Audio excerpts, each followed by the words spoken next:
I always use like authenticity and care. It came natural for me, and this was my style. I realized that this is not going to help me grow. It's not going to help my teams either. So everything that I'm doing lately and that I'm trying to work on is related to courage. I am trying to be more courageous and to send that message to my teams as well and help them be more courageous as well.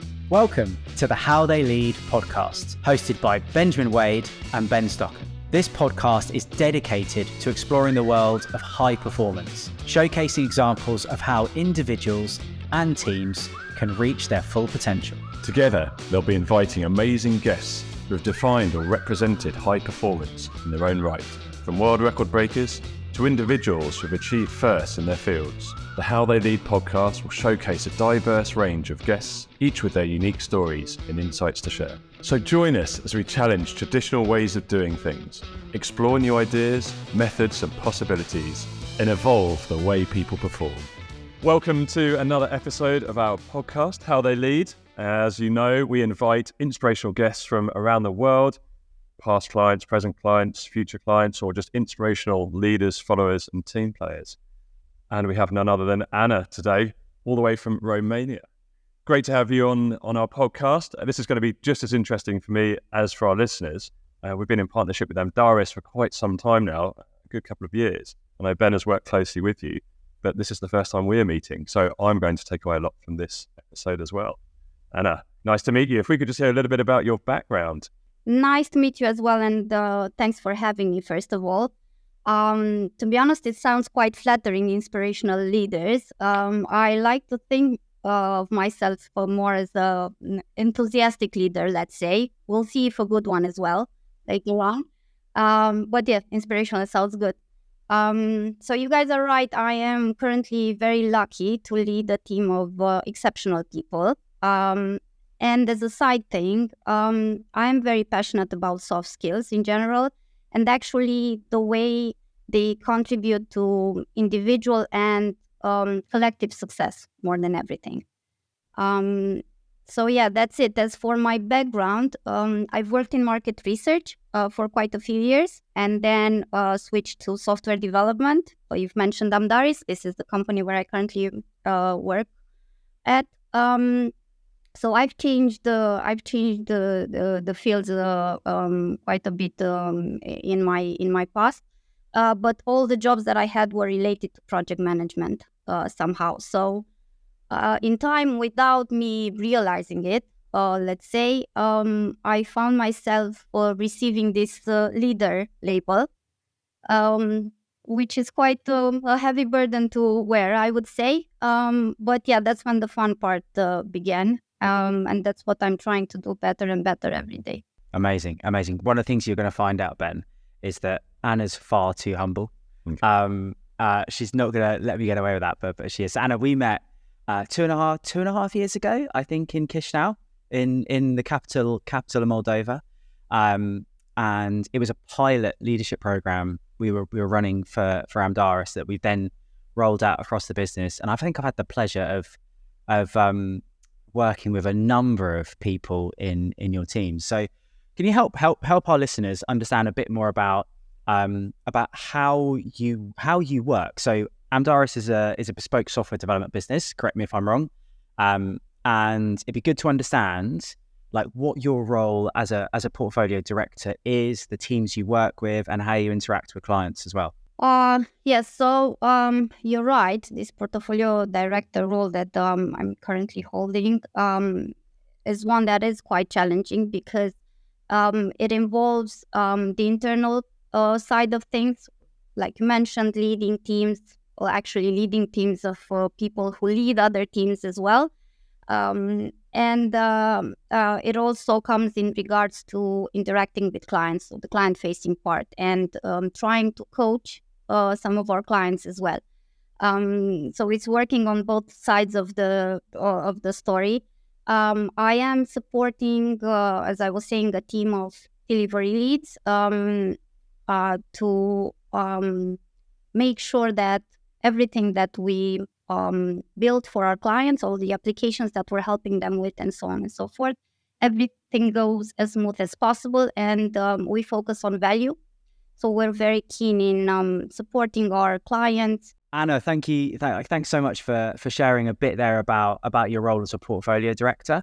What's the key difference, I guess, between how you're working internally, leading teams of delivery leads, but also then working with clients?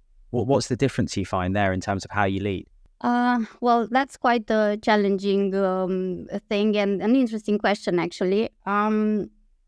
So it's not much of a difference because, in all honesty, we work as partners with our clients. So it's not that type of relationship, customer versus someone who is just ordering things and so on. So we like to build partnership. This is part of our core values. And we work quite collaboratively with our people. So it's very often we find ourselves in a position where we don't make a difference between the Andaris team and, let's say, and our clients' teams and so on. So we just tend to work as one. Now, obviously, there are still contractual things in the middle, and there are things that we need to handle internally. And it is sometimes easier because internally you have the people maybe you've known for a long time and you know better because you interact with them more often and you get to know them. While on our client side, very often there are people who we've barely met, let's say, and it takes some time to build a relationship and so on. So it is sometimes more challenging to deal with the client side of things, but and this is purely due to the Amdari's core values, where we try to bring everyone together. And we've obviously got some inside knowledge, been working with quite some time now, so we know how important, and you mentioned it there, the values, but we know how important to Amdaris vision, values, and that culture is in terms of internal effectiveness, that the employees, but also the value that's given to the clients. How do you think that culture has impacted the way that you lead, that Amdarian way of working? I tend to think that it has everything to do with the way I currently lead. I mean, I've been at Amdaris for 6 years now, so I wouldn't be here for such a long time if I wouldn't find myself in line with the values that the company promotes. So for those who are listening to this and maybe are not aware of Amdaris, we do promote being purposeful, ambitious, collaborative, and agile. And it is, for me, it is very interesting to see that what we promote and behind all the marketing part of things, right? Our leaders, our CEOs, and not only, they actually live by these values, and we find them internally in our day-to-day life. And that matters a lot for me, and not only for me, for my team as well, and for everyone who has been here for a long time. It is very refreshing to see that, as I said, it's not just the marketing, it's not just the words, it's the actions as well. We do care about our people. I mean, as I said, part of the core values and so on. And that takes it back to the work that we are undertaking for our clients. I mean, it's common sense, common knowledge that motivated people and people who feel rewarded for the work that they undertake, they have a high performance. Yeah, I think the phrase that springs to mind is it's common sense, but it's very often not common practice. So, you know, I think that's really important. You know, the differentiation there between the marketing part of a business's values. You know, you can walk around a number of businesses' offices or on their desktop backgrounds. They've got their values kind of printed up in vinyl or, you know, up there. But actually, the living it day to day is fundamental, and that's the common practice bit. So, I'd love to learn. This is a good bit of feedback actually from 2.5 years ago. When we talked about mission, vision, and values and how you bring those to life in the way that you lead on a day-to-day basis, what's changed in 2.5 years since we spent some time together on our leadership program? What's changed in the way that you bring those values to life as a leader?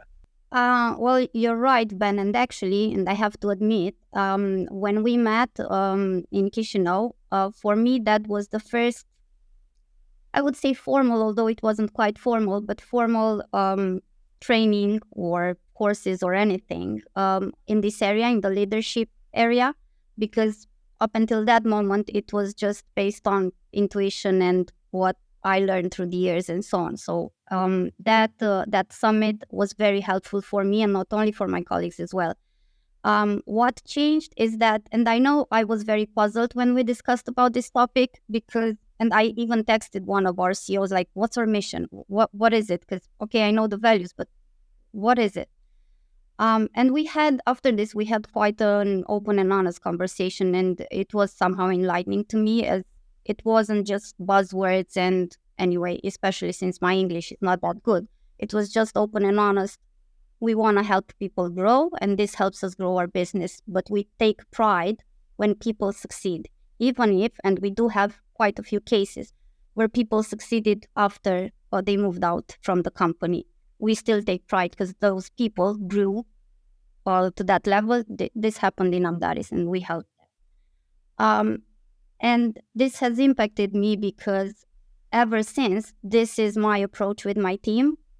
Like, we take on a challenge, right?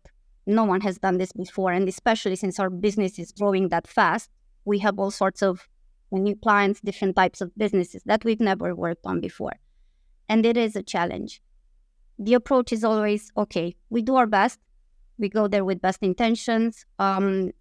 We learn, and it helps Samdaris, but it also helps us develop as individuals. And it is a win-win. And for me, it is important for me personally, but also for my team. I just want to make sure that they enjoy what they're doing, and it's for their best interest as well, right?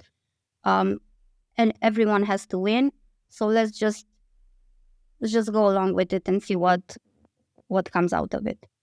So yeah, that was one of the changes that summit triggered in the way we lead the teams in Amdaris in general. You mentioned something there that I don't know if anyone picked up on. Well, they probably would have done, but you picked up the phone and chatted to the CEO.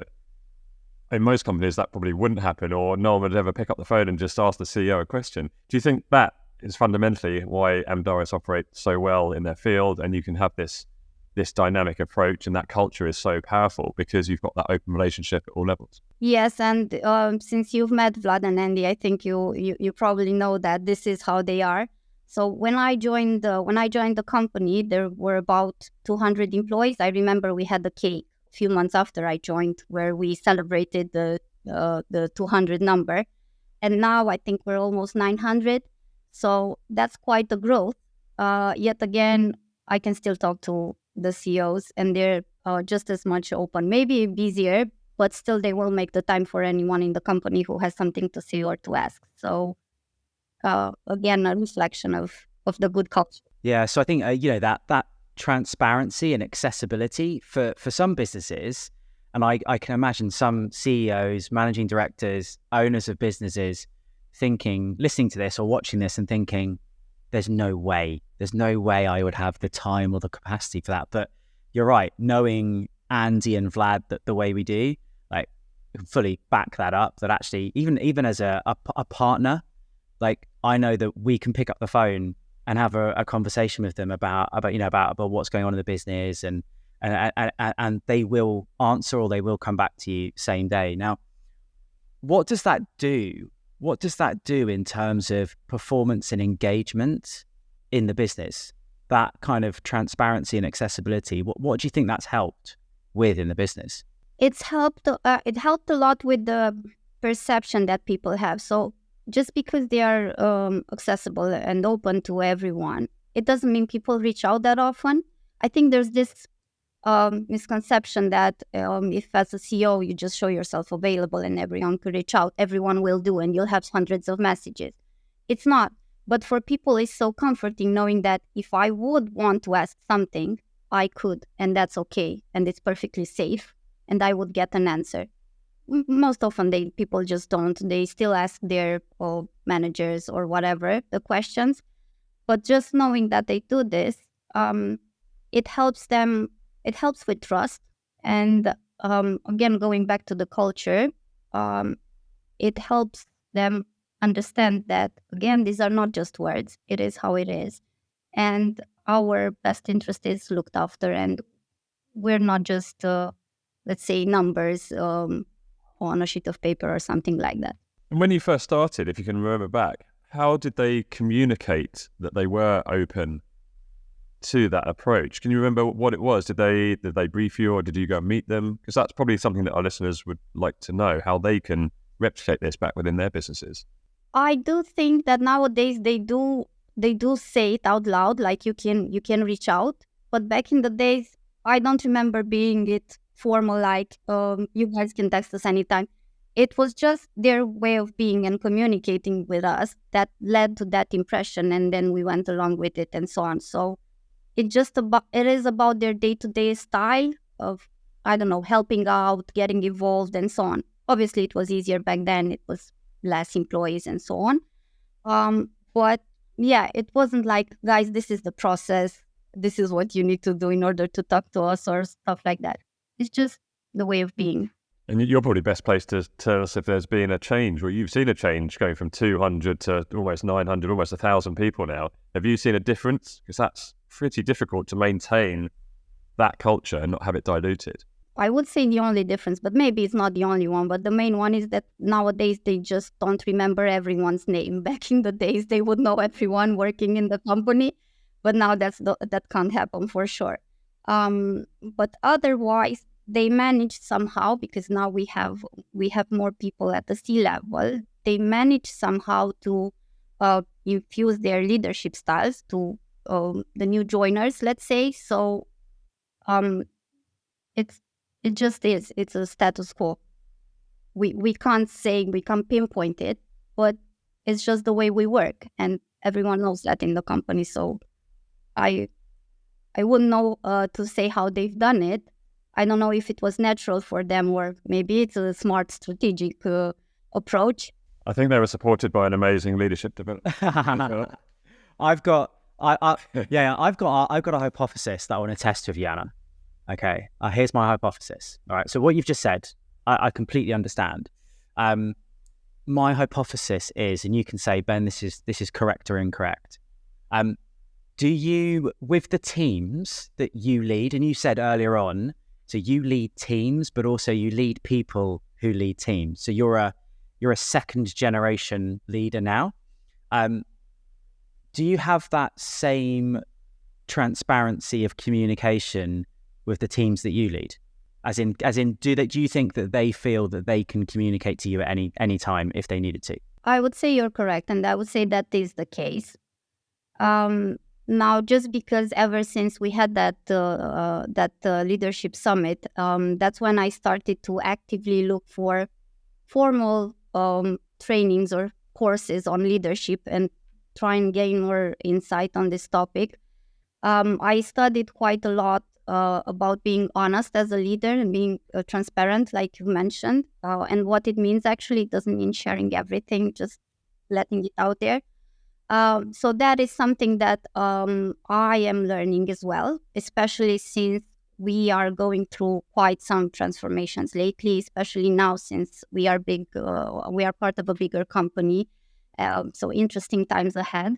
So this is something that inside Amdaris we're learning process for us. Yeah, for sure. And I think my point and my hypothesis was that actually you said, like, you know, how have the co-CEOs been able to translate and replicate that leadership culture down through the business, even though they're kind of your 900 to 1,000 people. My hypothesis is that actually they do that through you and the other portfolio directors, the other center directors, you know, etc. Because I think from what I've observed in different parts of the business and talking to people who follow you, who are in your teams, who have been in our programs, like that's actually what I see. I almost see a replication of a consistency. That's the word I'm looking for. I think what I see is a consistency in approach and behaviors. Is that fair to say? Yes, it is. And that's what I was saying, that I wouldn't know to say how it happened, but it happened. It just happened. And there's only so much you can do as an amazing, effective, enthusiastic leader. But obviously we've taken through a significant number of people through the training program now, and they have developed themselves as followers as well. How important do you think that has been, that you now have a team of of excellent followers and team players. So not just enthusiastic leaders, but also you're backed up by that followership. Have you seen a difference there where people are now more active in terms of how they follow? I think they are, and we see that more often, especially since, as I said, quite a few changes, quite a big transformation, and so on. And the interesting part about followership, because you mentioned it here, I first heard about it during our, I know, shame on me, but I did first hear about this concept, let's say, during our leadership summit. And then I associated it with change somehow. So change, you have to lead, and then you have to find followers, and this is how it works. This is the secret recipe. And then I was very surprised to hear that, to see that it was actually not necessarily related to change or a process in itself, but in the mindset that you have and the things you want to get across. And that's something that for sure we are seeing. And I can give you an example here that I am very proud of, let's say, because it's about my team. I am part of a team now that handles a very challenging and very complex project, one of our most complex, I would say. And because, again, as I was saying, I have very exceptional professionals part of the team. They have very high expectations in terms of ways of working and doing things by the book as they should be done. I had this tendency of feeling like I fail in front of them because I don't get the chance to drive things in the direction that they expect we should be going. And I had to deliver some bad news, let's say, the other days. It was just the other days. And I expected, again, disappointment, and I was preparing to deal with that, right? So I have to deliver this news. They will be disappointed. What am I going to say? And so on and so forth. And one of them, which is actually the most demanding of them, was like, okay, fine, but there's another way here, and we can do it like that. I definitely didn't expect that. Like, not a chance. And that's when I said, okay, that's followership, not in driving a change or doing something, but in the mindset that we have, right? Because it's the nature of our business. We have to be professionals, but sometimes we also have to fit like a square in a round shape. So we have to bend certain things. And they understood. They were like, okay, yeah, fine. Well, we can do it the other way around. And it is indeed my approach in general to try and make things work and be flexible. And this time, very easy, it happened. So we see that more across the business when people understand the big picture, like, okay, it is what it is. We have to make it work. We have to do this. And they just follow. Okay, let's do it. And especially for delivery leads, I think that summit helped because that's when many of us actually heard about the follower concept. Yes, I was going to say it's a great example there of not only the followership, but also you as a leader now being humble enough to appreciate that you're not always the expert. And actually, some people in your team are going to be the experts, and allowing them to voice their opinions and their ideas. That's really impressive to hear. I have to admit, although I know my team will be listening to this, I quite often take the follower position because, as I said, I feel comfortable in it, and because I have to admit, and this is part of the transformation that I'm going through as a leader, let's say, after reading Brené Brown's books and so on, I do reckon when they are better than me at certain things. And that's when I let them take the lead. It helps them as well grow, develop, and just prove what they've learned and what they can do. So yes, I do take the follower position. Yeah, and I think actually what we've talked about so far in the conversation kind of enables you to make what I'm hearing is the right decision, actually, because if we're talking about people who are high skill, which I know as a business you have loads of, so you've got very highly skillful people at the task you need them to achieve, and then from the cultural piece, You mentioned clear ways of working. Well, that fosters trust, consistency, transparency, me understanding what my part to play is. The people operating in the values, people being hired in line with the values, you've got high skill and you've got high will. So for me, when it comes down to kind of situational leadership and overlaying someone's skill and will over that, the only thing really to do, I think, is delegate really, really effectively, whether you are delegating responsibility to a subject matter expert or delegating a task. I think when you talk about you following, it sounds to me like actually you're tapping into delegating to, as you say, to enable people's performance. Is that what you're talking about? Yes, exactly. So each and every one of them has their own project, and which they know better than myself, let's say. So because like you said, we are really good at hiring good talent, and because the culture fosters the same type of behavior somehow, I fully trust the people in my team to take the best decisions. I mean, in the best interest of the project as well, and in the best interest of the company. And that is something very refreshing for me, let's say, obviously, because I have very strong people that just make my life easier. What happens when someone breaks that trust? Oh, great question. So if trust is the key and the crux to all of this, what happens if somebody breaks that trust? For you, is that the end of the relationship, or do you have to then build it back up? Can they ever build it back up again?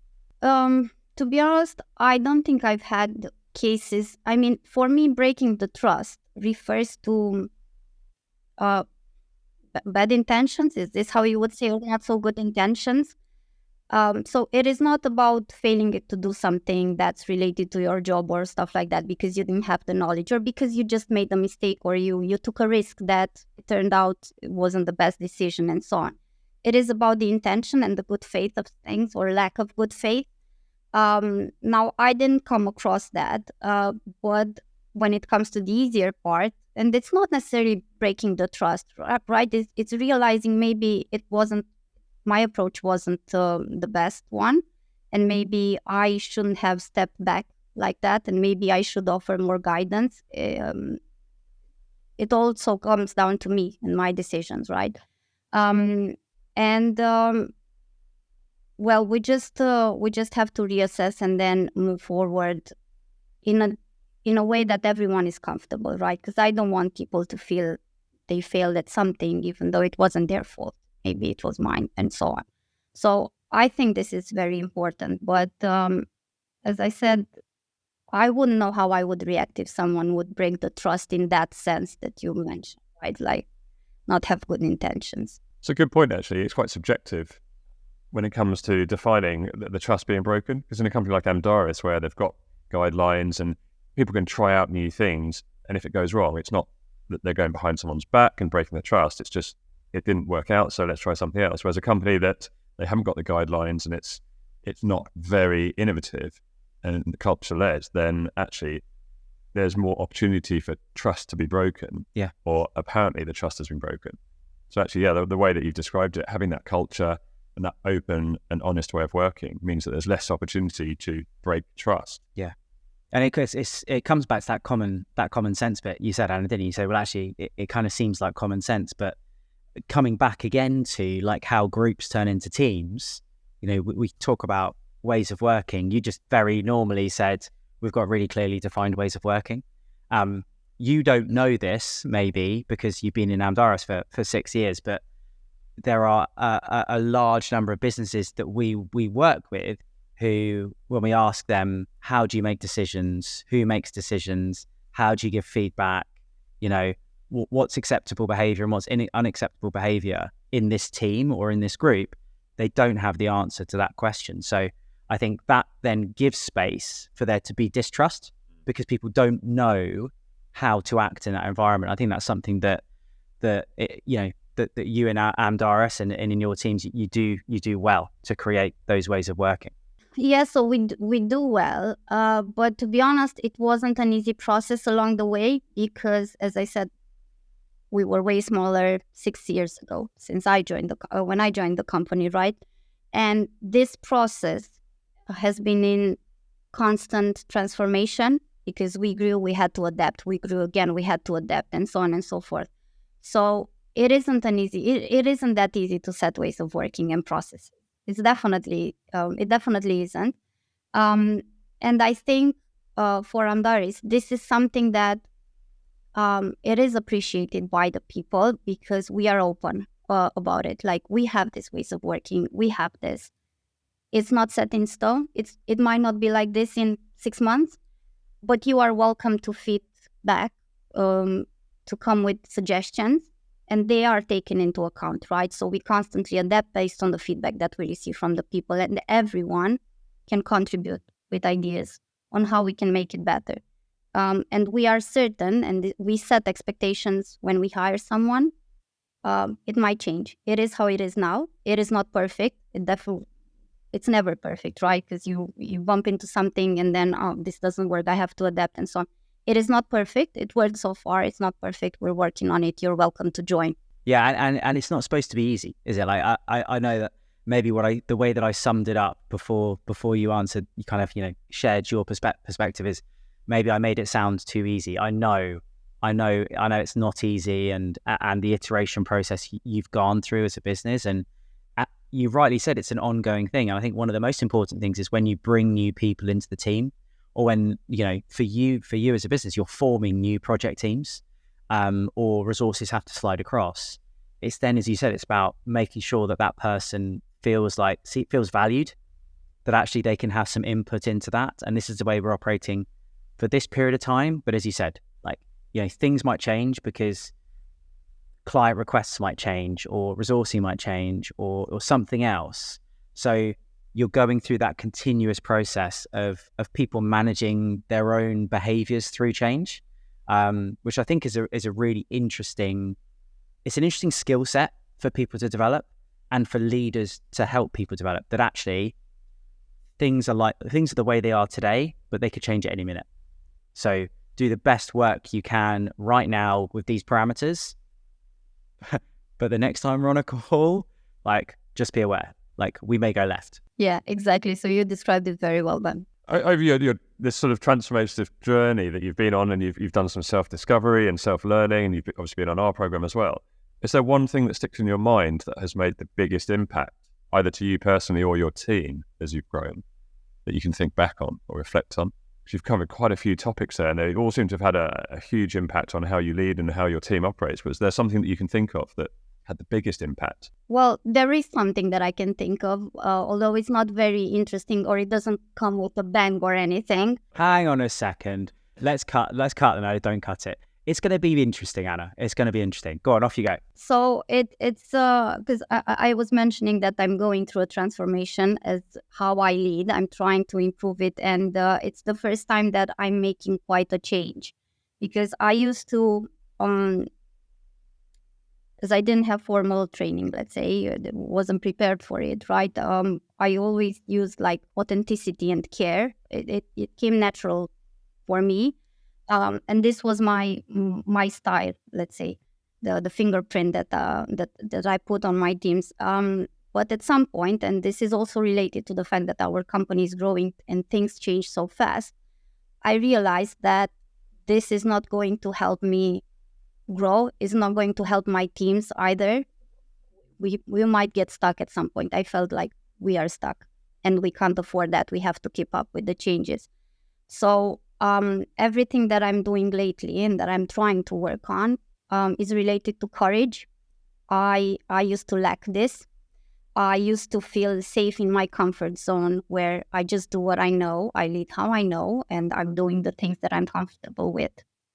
And now I'm trying to be more courageous, and to send that message to my teams as well, and help them be more courageous as well.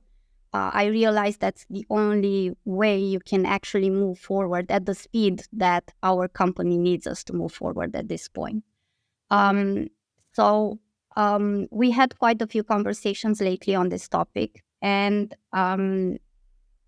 we're trying together to embrace the fact that this courage doesn't come with the fact that, okay, we just have to push ourselves through this and it's going to be fine.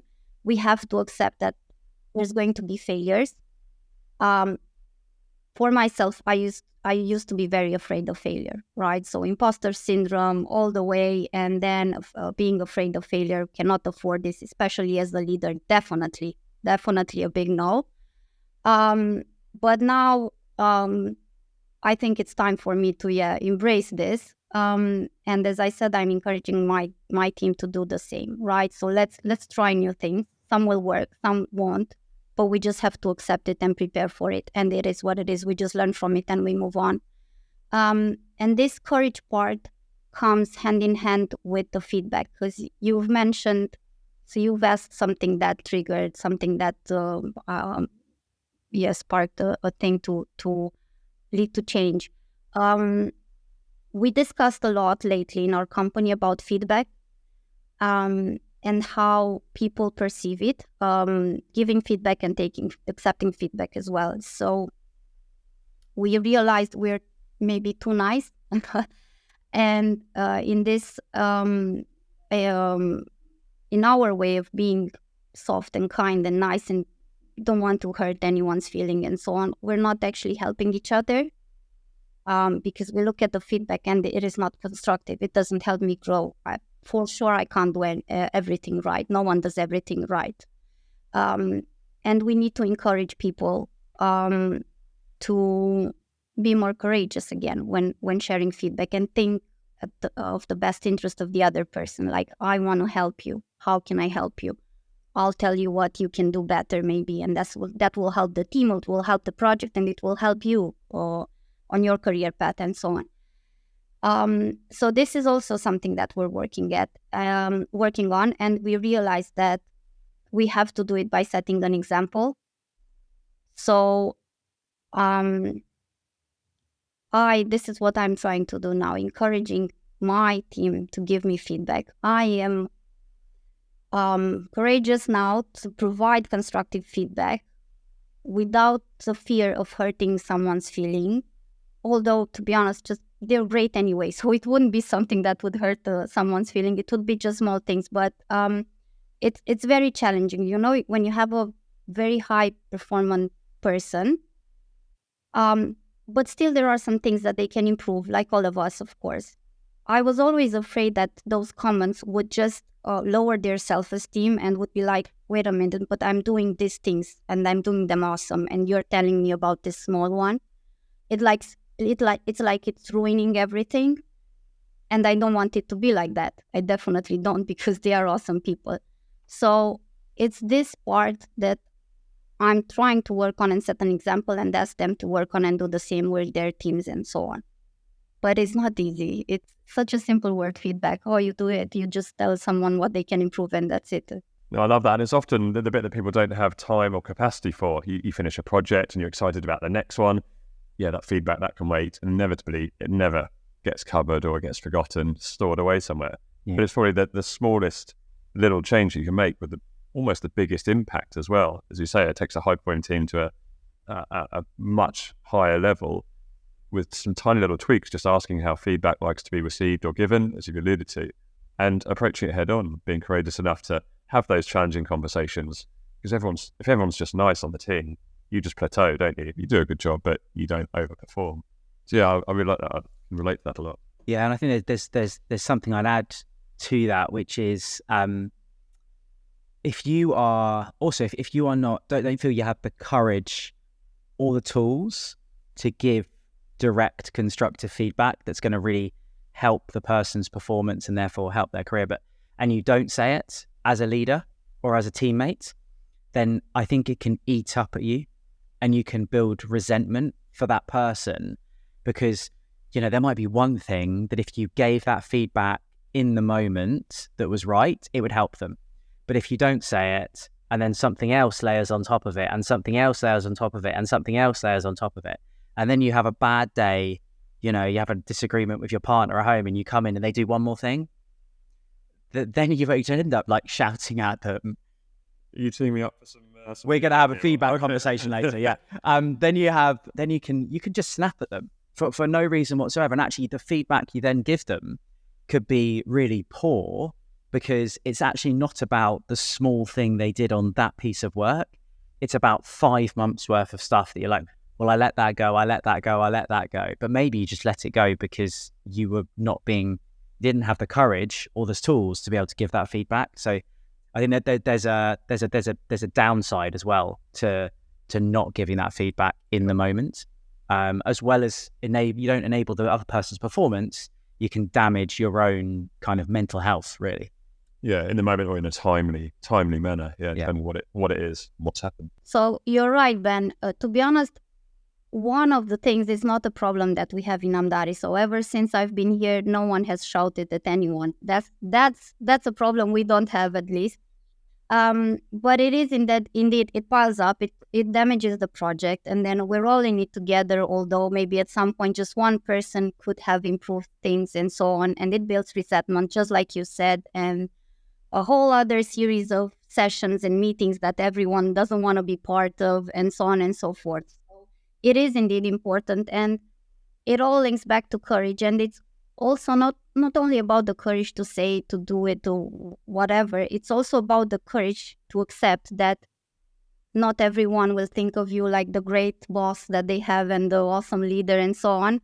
So you have to take it on you, and you have to be prepared to not be the pink, fluffy leader that you would like to be, and everyone will think highly of you. You just have to accept it. It's for the best of everyone. What it is. And it takes courage for that, especially for me. In my instance, I used to be a people pleaser, and as I said, I was afraid of failure and all sorts of labels.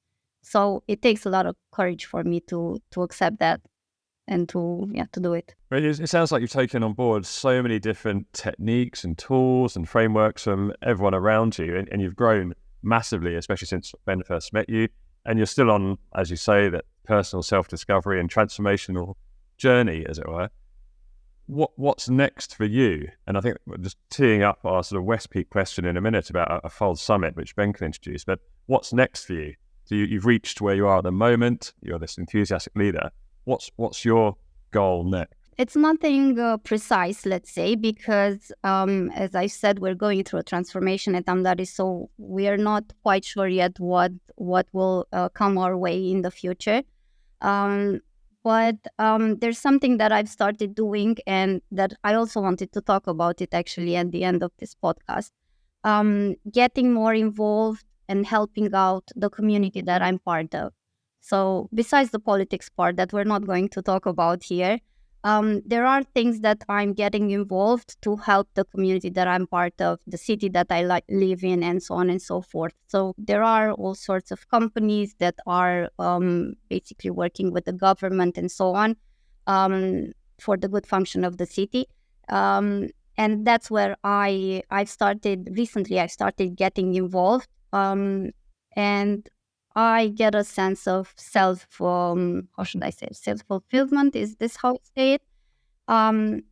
It is awesome to give back, and just because I feel like I've reached that maturity, and I can finally say that I am good at what I'm doing, and I want to share that, and I want to help others. And there's a need of such people, right? Because we keep complaining about. So I don't know how is it for you guys, but in Romania, we keep complaining about things not going how we would like them to, and so on and so forth.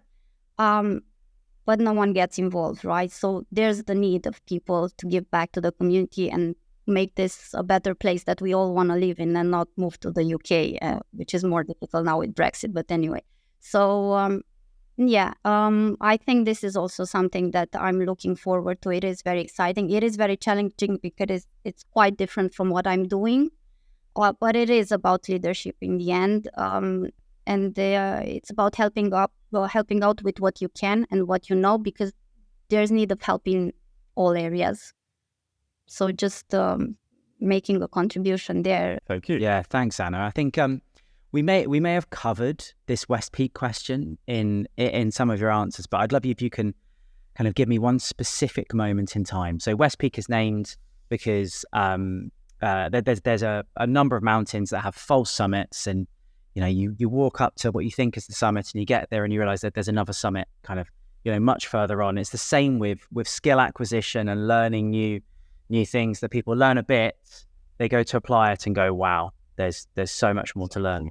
There's a whole lot more to learn. I think you described a bit of that, your journey, but I'd love if you could share with our viewers and listeners one moment for you where you can recollect and you went, oh, actually, there's a whole lot more to learn. I have an example, a perfect example for this, Ben, actually.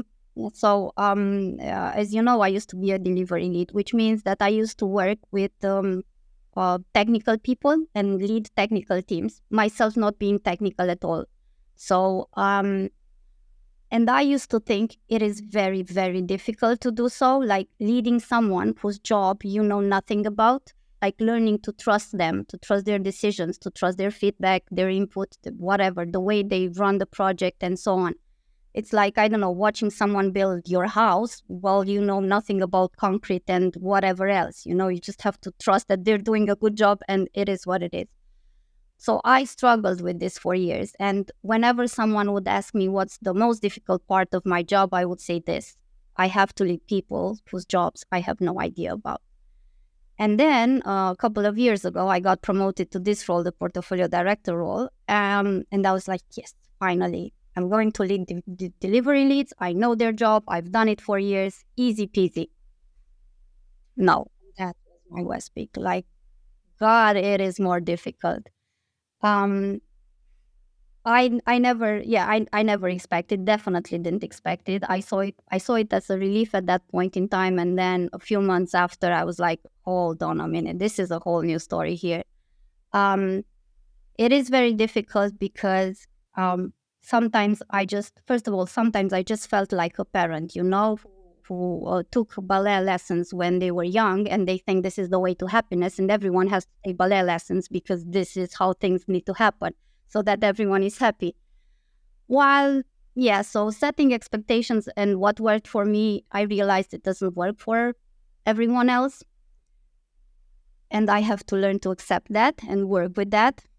And then obviously there's the micromanaging part. I know how I used to do things. I know how I like things to be done. And now people have other ideas. And it was quite difficult to just take my hands off and just accept it. Again, there are other ways people might want to do it the other way around and so on. And also, I think the most difficult part was to accept that there are people in my team who are better at some certain things than I am. Again, initially I thought I have to be the best of everything. These people look up to me, and if I don't know anything, they will say, what is this? Why is Ana my leader and she has no idea about this thing and so on, or knows less than I do? It was very difficult for me to handle all this at the beginning, but then I learned to accept them. It's still not easy, but yes, that was definitely an aha moment and quite a change for me and quite a challenge. It's a great answer. Yeah, it's great to hear, yeah. And I think that, have you got anything to say? Because I think that caps off a pretty rich episode. We've covered resilience, humility, trust, teamwork, followership, self-leadership, courage. I think we've covered everything. I think that has been a pretty impressive insight into your growth journey, and Darius as well. And I think businesses from all different sizes, different levels of scaling can really take away something from everything you've said today. So thank you very much for joining us, and I appreciate your time on this as well. Yeah. For opening up. Thanks for joining us on the How They Lead podcast. We hope you've enjoyed this episode and learned something new about the world of high performance. If you have any feedback or suggestions for future episodes, please don't hesitate to reach out to us. And don't forget to subscribe to the How They Lead podcast on your favourite platform so you never miss an episode. Until next time, keep pushing yourself to reach your full potential and evolve the way you perform. And remember, just because something has always been done a certain way doesn't mean doing it a new way can't work.